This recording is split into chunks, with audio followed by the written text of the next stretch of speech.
France is looking to turn a page on its colonial past. The Quai Branly Museum has the biggest collection of African artworks in France, with up to 70,000 artifacts, but many of them are said to have been stolen hundreds of years ago.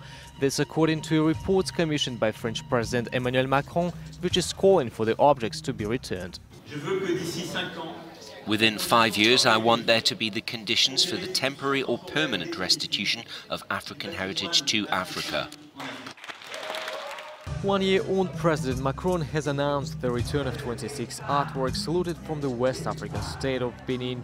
The daughter of the country's former prime minister was overjoyed at the possibility of their return after campaigning for many years. On the African continent, it's very different from the other continents. If you want to build an exhibition on Mexico today, you can borrow some artworks in Mexico.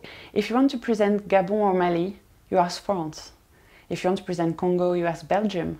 I mean, today we have almost nothing on the continent. That's a very, very big difference with other countries, other continents. So today the young generation is building itself without its history. So today we can finally hope to get our history back. But not everyone is enthusiastic about the items being returned. Some think it's all about politics. Returning the objects is possibly a good point.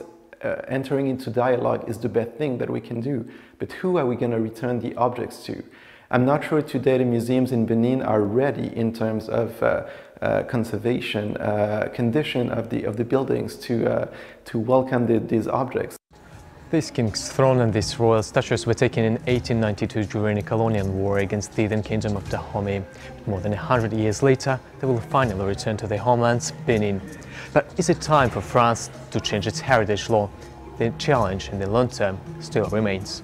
In the UK, returning artworks is also a hot topic. The British Museum has come under fire for holding a spiritually important Hoa Hakanane statue from Chile's Easter Island for 150 years. If France moves, England will move probably, Germany will move, Belgium will move, and all the former colonial powers will have to look at their collections. But at the same time, legal experts have their own concerns. The French government can, for instance, sell, if he wants, a huge building in Paris, but he cannot remove one painting from a museum without a law. France has a long way to go before changes to its old heritage law can be made, but it is attempting to improve its cultural relationship with African states.